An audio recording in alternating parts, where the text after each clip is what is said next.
आज हामी तपाईलाई काठमाडौँ महानगरपालिकाको मेयरका स्वतन्त्र उम्मेदवार बालेनको व्यापक चर्चा सँगसँगै बालेनका हरेक गतिविधिहरूमा जनताहरूको युवाहरूको निकै नै चासो बढेको हामी देख्न सक्दछौँ।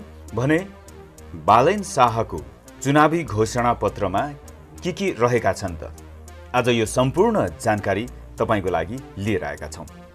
घोषणा पत्रमा हामी देख्न सक्दछौँ सबभन्दा पहिले त उहाँको नारा रहेको छ, आजसम्म दलले गरे अब बदल्नेले गरौँ। आजको राजनीतिमा शिक्षित, सचेत, नैतिक र कुशल युवाको खाँचो भन्ने उहाँको नारा रहेको छ र चुनाव चिन्ह रहेको छ लौरो। बा आमालाई टेकाउन मिल्ने, भ्रष्टाचारीलाई सेकाउन मिल्ने भनेर अहिले निकै नै यो लाइन चर्चामा रहेको छ। र उहाँको घोषणा पत्रमा के रहेको छ त भन्दाखेरि सबभन्दा पहिले रहेको छ शिक्षा। शिक्षामा काठमाडौँ महानगरपालिकाका सामुदायिक विद्यालयहरूको पूर्वाधार, गुणस्तर र वातावरणमा सुधार गर्ने र प्राविधिक शिक्षामा जोड दिने भन्ने सबभन्दा पहिलो बुँदा रहेको छ।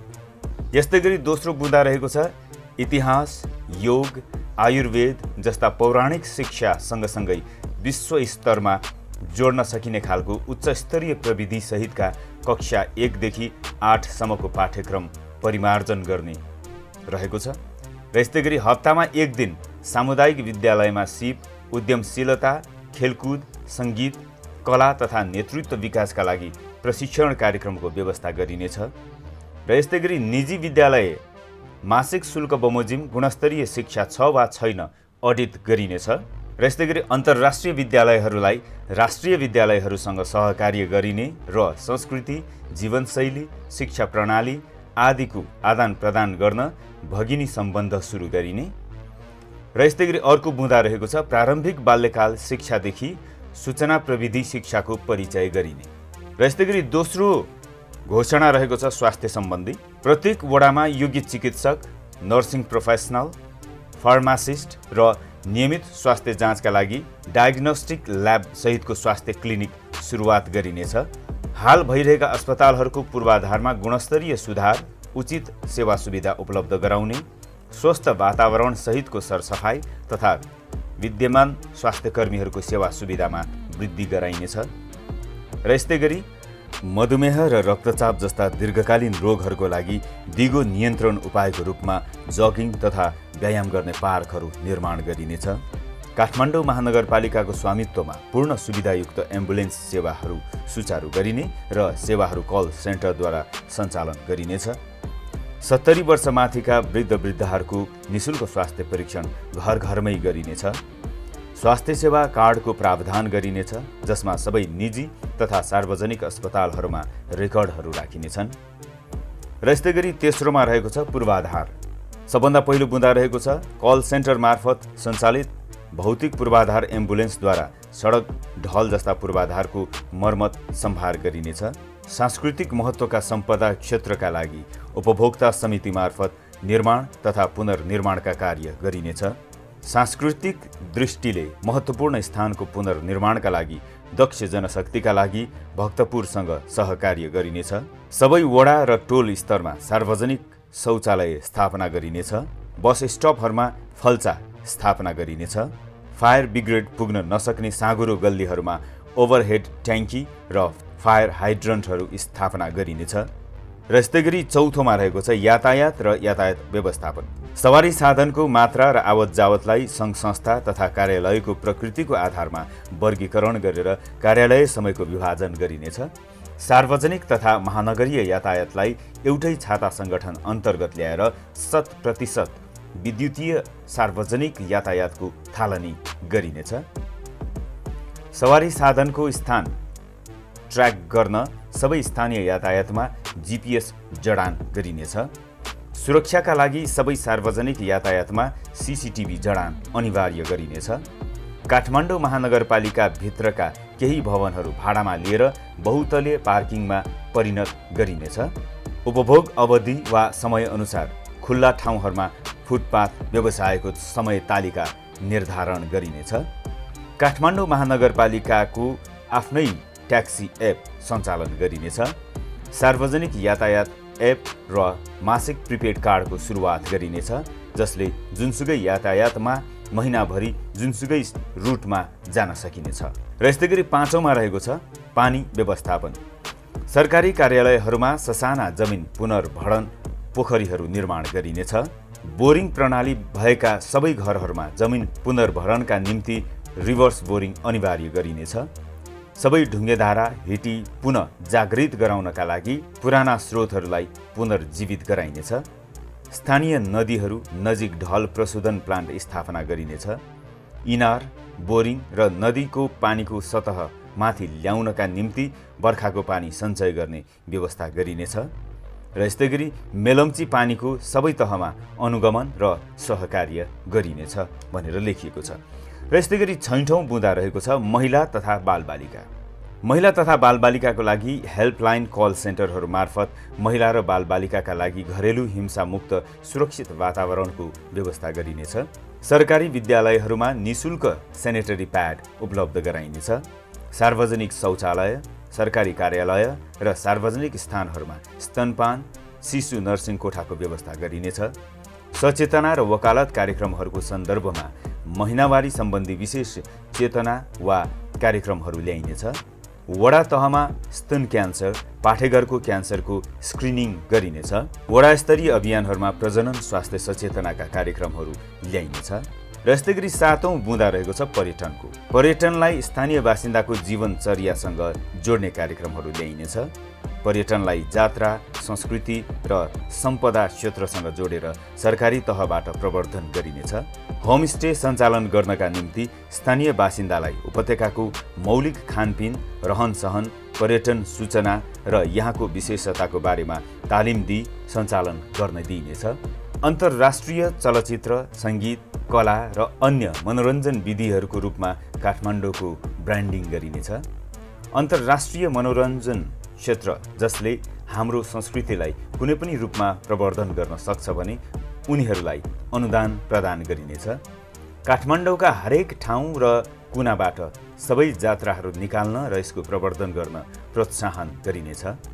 स्थानीय व्यञ्जनहरूको ब्रान्डिङ गरिनेछ। नेवा समुदायमा प्रचलित स्थानीय पेय पदार्थको अन्तर्राष्ट्रिय ब्रान्डिङ गरिनेछ। र 8औँ बुँदा रहेको छ प्रदूषण नियन्त्रण।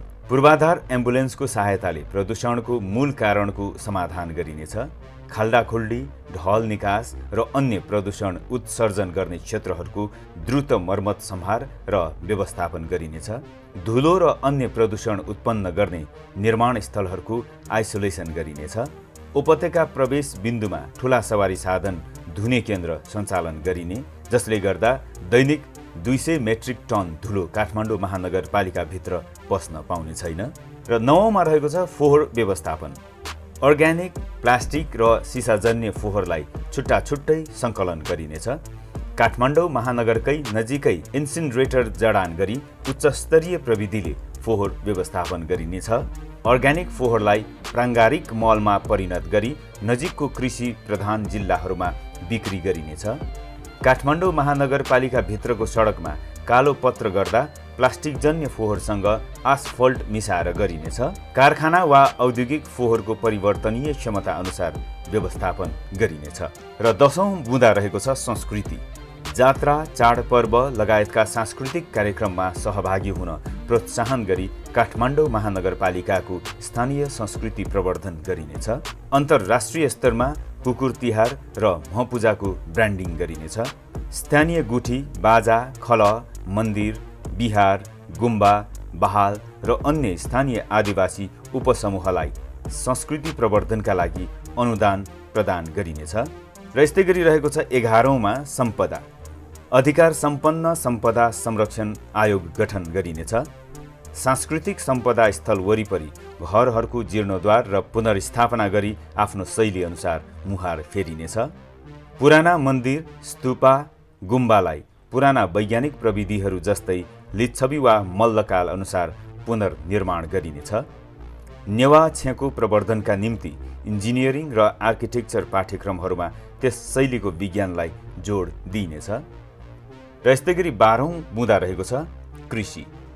अर्ग्यानिक फोहोरको रूपान्तरणबाट नजिकको कृषि प्रधान नगरपालिकाहरूमा जैविक मल उपलब्ध गराइनेछ। तरकारी उत्पादन गर्न र काठमाडौँको 80 लाख जनसङ्ख्यालाई उपभोग गराउन देशभरि रहेका कृषि योग्य खाली जग्गाहरू भाडामा लिई फलफुल तथा तरकारी खेती गरिनेछ। त्यस्ता गाउँपालिका तथा नगरपालिकाहरूमा बिउ उपलब्ध गराई कृषि उत्पादन तथा रोजगारीको सिर्जना गरिनेछ। उत्पादन भएका फलफुल तथा तरकारीको लागि कोल्ड स्टोर निर्माण गरिनेछ।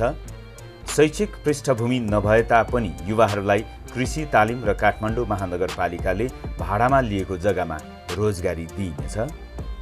र यस्तै गरी 13औं बुँदा रहेको छ खेलकुद। वडा तहमा खेलकुद मैदान र खेलकुद केन्द्र निर्माण गरिनेछ। खेलकुद र युवा सशक्तिकरणको प्रवर्धन गर्न बैंकहरूसँग उनीहरूको संस्थागत सामाजिक उत्तरदायित्व समावेश गर्ने सहकार्य गरिनेछ। स्थानीय खेलाडीहरूलाई विद्यालयदेखि वडा तहमा तालिम दिन राष्ट्रिय खेलाडीहरूलाई तलब स्केल उपलब्ध गराइनेछ। अन्तर्राष्ट्रिय खेलकुद क्लबहरूसँगको सहकार्यमा युवा लिगहरू आयोजना गरिनेछ। प्रवर्धन र अर्थशास्त्रलाई प्रत्यक्ष प्रवर्धन गर्न अन्तर्राष्ट्रिय ई स्पोर्ट्स खेलाडीहरूलाई आकर्षित गर्न अन्तर्राष्ट्रिय स्तरमा ई स्पोर्ट्स प्रतियोगिता आयोजना गरिनेछ। र यस्तै गरी 14औं बुँदा रहेको छ खुल्ला ठाउँ र हरियाली। नक्साङ्कित 42 देखि 45 खुल्ला ठाउँहरूलाई तिनीहरूको आकार अनुसार पार्क, खेलकुद मैदान, व्यायाम र दौड गर्ने ठाउँमा रूपान्तरण गरिनेछ। शारीरिक तन्दुरुस्ती, मानसिक सतर्कता र भावनात्मक रूपमा स्थिरता कायम राख्न क्यालिस्थेनिक पार्कहरूको निर्माण गरिनेछ। सन्ध्याकालीन खेलकुद प्रवर्धन गर्न खुल्ला ठाउँहरूमा फ्लड लाइट जडान गरिनेछ। पानी रिचार्जको लागि खुल्ला ठाउँहरू प्रयोग गरिनेछ। सडकको हरियाली सुधार गर्न फुटपाथ तथा सडक मध्यपट्टि वृक्षारोपण गरिनेछ। विद्यालय, अस्पताल, सरकारी कार्यालय, मल र मनोरञ्जन पार्क जस्ता सार्वजनिक स्थानमा हरियाली क्षेत्र तोकेर हरियाली प्रवर्धन गरिनेछ।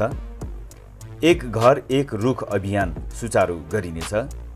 नदी कोरिडोरमा वृक्षारोपण गरिनेछ। यस्तै गरी 15औं बुँदा रहेको छ डिजिटल सरकार। सबै वडा र नगरपालिका स्तरहरूमा अनलाइन भुक्तानी प्रणाली सुरुवात गरिनेछ। जन्म दर्ता प्रमाणपत्र, मृत्यु दर्ता प्रमाणपत्र, विवाह दर्ता प्रमाणपत्र जस्ता फारमहरूका लागि सबै अनलाइन आवेदन भर्न प्रावधान मिलाइनेछ। जग्गा कर, घर कर, भाडा कर, कम्पनी कर आदिका लागि अनलाइन सेवाहरू सुरु गरिनेछ। सूचनाको हकको लागि डिजिटल पारदर्शिता अपनाइनेछ। डिजिटल माध्यमबाट खरिद, टेन्डर प्रक्रिया र बजेटको पारदर्शिता गराइनेछ। र यस्तै गरी 16औं बुँदा रहेको छ होम डेलिभरी सरकार। जन्म दर्ता प्रमाणपत्र, मृत्यु दर्ता प्रमाणपत्र, विवाह दर्ता प्रमाणपत्र तथा अन्य कागजातहरूको होम डेलिभरी गरिनेछ। वृद्ध भत्ताको होम डेलिभरी गरिनेछ। होम डेलिभरीका लागि रोजगारी सिर्जना गरिनेछ। र यस्तै गरी 17औं बुँदा रहेको छ आइडिया बैंक। अध्यक्ष जनशक्ति, दक्ष जनशक्ति, लगानीकर्ता र उद्यमशीलता विशेषज्ञहरूको तथ्याङ्क सङ्कलन गरी रोजगारी र उद्यमशीलताका अवसरहरू उपलब्ध गराउन सहकार्य गरिनेछ। सिड मनी र तालिम प्रदान गरी स्थानीय उत्पादन, साना तथा मझौला घरेलु उद्योग, हस्तकलाको प्रवर्धन गरी बजार प्रदान गरिनेछ। प्रत्येक मार्टमा स्थानीय उत्पादनहरूका लागि 20% ठाउँको विनियोजन गरिनेछ। युवाहरूलाई उनीहरूको व्यक्तिगत करियर मार्ग पत्ता लगाउन मद्दत गर्न करियर परामर्श र कोचिङ उपलब्धता गराइनेछ। र यस्तै गरी 18औं बुँदा रहेको छ दक्ष उद्यमशीलता र इनोभेसन केन्द्र। स्थानीय जनताको सिप प्रविधि सुधार गर्न राष्ट्रिय आविष्कार केन्द्रसँग सहकार्य गरिनेछ। सिप र उद्यमशीलता प्रशिक्षण दिइनेछ। काठमाडौँ महानगरका समस्या समाधान गर्न राष्ट्रिय आविष्कार केन्द्रलाई अनुदान दिइनेछ। काठमाडौँ महानगरपालिकामा आविष्कार केन्द्रका शाखाहरू सञ्चालनमा ल्याइनेछ। प्रारम्भिक चरणमा उद्यमशीलता मानसिकता सुरुवात गराउन इनोभेसन केन्द्रसँग स्थानीय विद्यालयहरूलाई सहकार्य गराइनेछ। र यस्तै गरी 19औं बुँदा रहेको छ नेपाल भाषा, रञ्जना लिपि र नेपाल सम्बन्धको प्रवर्धन। स्थानीय भाषा र संस्कृतिको प्रवर्धन गर्न स्थानीय एनिमेसन चलचित्रहरू र स्थानीय पात्रहरू परिचय गराइनेछ। कक्षा 1 देखि 8 सम्मको पाठ्यक्रम पुस्तकमा नेपाल भाषा, रञ्जना लिपि र नेपाल सम्पदको परिचय राखिनेछ। र यस्तै गरी 20औं बुँदा रहेको छ greater Nepal valley cosmopolitan. Kathmandu महानगरपालिका वरपरका सबै नगरपालिकालाई एउटै चिनारी नेपाल उपत्यकाका रूपमा प्रवर्धन गर्न अन्य सबै नगरपालिकासँग सहकार्य गरिनेछ। सडक, ढुवानी, फोहोर व्यवस्थापन करिडोर र नदीको सन्दर्भमा सहकार्य सुधार गरिनेछ। र यस्तै गरी 21औं बुँदा रहेको छ प्रशासन र व्यवस्थापन। सबै सरकारी कार्यालयहरूमा CCTV जडान गरिनेछ। सरकारी कार्यालयहरूमा बिहानको शिफ्ट सुचारू गरिनेछ। सरकारी कार्यालयहरूमा प्रभावकारी सेवा डेस्क दिइनेछ। काठमाडौँ महानगरपालिकाको मेयर कार्यालयको प्रत्यक्ष नियन्त्रणमा प्रभावकारी गुनासो बाकस राखिनेछ। स्थानीय सरकारलाई स्थानीय जनता र स्थानीय निकायसँग प्रत्यक्ष जोडिनेछ। सरकारी प्रक्रियाको अनुगमन र फिल्टर गर्न स्थानीय जनतासँग मेयरको मासिक वडा बैठक गराइनेछ। र यस्तै गरी 22औं बुँदा रहेको छ भ्रष्टाचार विरोधी ब्युरो। काठमाडौँ महानगरभित्र भ्रष्टाचार विरुद्धको विशेष फोर्स सबै निजी, सार्वजनिक र सरकारी क्षेत्रका लागि तयार पारिनेछ। भ्रष्टाचार विरोधी साइबर ब्युरो, अनुसन्धान विभाग, अख्तियार दुरुपयोग अनुसन्धान आयोगसँग सहकार्य गरिनेछ। मेयर कार्यालयसँग सिधै जोडिएका सबै कार्यालयहरूमा गुनासो बाकस राखिनेछ। र यस्तै गरी 23औं बुँदा रहेको छ मेट्रो साइबर ब्युरो। साइबर अपराध नियन्त्रण र मानसिक स्वास्थ्य समस्याहरूको नियमनका लागि आफ्नै साइबर ब्युरो कल सेन्टरद्वारा नियमन गरिनेछ। वकालतका विभिन्न तहहरूमा स्थानीय जनताहरूबीच डिजिटल साक्षरताको प्रवर्धन गरिनेछ। र यस्तै गरी 24औं बुँदा रहेको छ कल केन्द्र। स्वास्थ्य एम्बुलेन्स, पूर्वाधार एम्बुलेन्स, पशु एम्बुलेन्स, फायर ब्रिगेड र विपद जोखिम न्यूनीकरण र व्यवस्थापन सहित कल सेन्टर सञ्चालन गरिनेछ। कल केन्द्रहरू मार्फत प्रकोप चेतावनी अलार्मको जडान गरिनेछ। मानसिक स्वास्थ्य समस्याहरू र तुरुन्त परामर्शको साथ मानिसहरूमा आत्महत्या गर्ने प्रवृत्तिको सुधार गरिनेछ। पुनर्वास केन्द्रहरूलाई कल सेन्टरसँग जोडिनेछ। घरेलु हिंसा, उत्पीडन र बाल दुर्व्यवहार सञ्चारको स्थापना गरिनेछ। र यस्तै गरी 25औं बुँदा रहेको छ प्रकोप जोखिम व्यवस्थापन। नियमित र अनिवार्य विपद सचेतना र उद्धार अभ्यास गरिनेछ। युद्ध वारुण यन्त्र र अन्य उद्धार अपरेटरहरू अपग्रेड गरिनेछ। अलार्म प्रणालीद्वारा सामूहिक प्रकोप सञ्चारको स्थापना गरिनेछ। स्थानीय जनतालाई प्राथमिक उपचार तालिम दिइनेछ। र यस्तै गरी 26औं बुँदा रहेको छ स्वास्थ्य बिमा। करदातालाई कर रकम अनुसार स्वास्थ्य बिमा उपलब्ध गराइनेछ। बिमा सेवाहरूको लागि केन्द्रीय सरकार र अस्पतालसँग सहकार्य गरिनेछ। र यस्तै गरी 27औं बुँदा रहेको छ मानसिक स्वास्थ्य सहायता लाइन। कल सेन्टर नम्बरमा मानसिक स्वास्थ्य सहायता लाइन सुरु गरिनेछ। र यस्तै गरी 28औं बुँदा रहेको छ अपराध नियन्त्रण र निगरानीका लागि प्रारम्भिक चरणमा काठमाडौँ महानगरपालिकामा 10,000 CCTV जडान गरिनेछ। सुरक्षा सुधारका लागि काठमाडौँ महानगरपालिकाका नगरपालिका प्रहरीलाई तालिम, सुधार र उचित परिचालन गरिनेछ। काठमाडौँ महानगरपालिकाभित्रको नेपाल प्रहरीसँग कल सेन्टर मार्फत जोडिने र सुरक्षा समस्यामा सहकार्य गरिनेछ। नगरपालिका प्रहरीको सङ्ख्या बढाएर प्रभावकारी रूपमा सञ्चालन गरिनेछ भनेर 28वटा बुँदा हामीले उहाँको घोषणापत्रमा पाउन सक्दछौँ। तपाईँले अहिलेसम्म हाम्रो यस च्यानललाई सब्स्क्राइब गर्नुभएको छैन भने कृपया सब्स्क्राइब गर्नुहोला र बेल आइकन पनि क्लिक गर्न नबिर्सिनुहोला ताकि हरेक अपडेट हामीले स्थानीय निकायको र हाम्रो देशैभरिका 7 प्रदेश 77 जिल्लाका अपडेट्सहरू तपाईँलाई यस च्यानलमा गराउनेछौँ।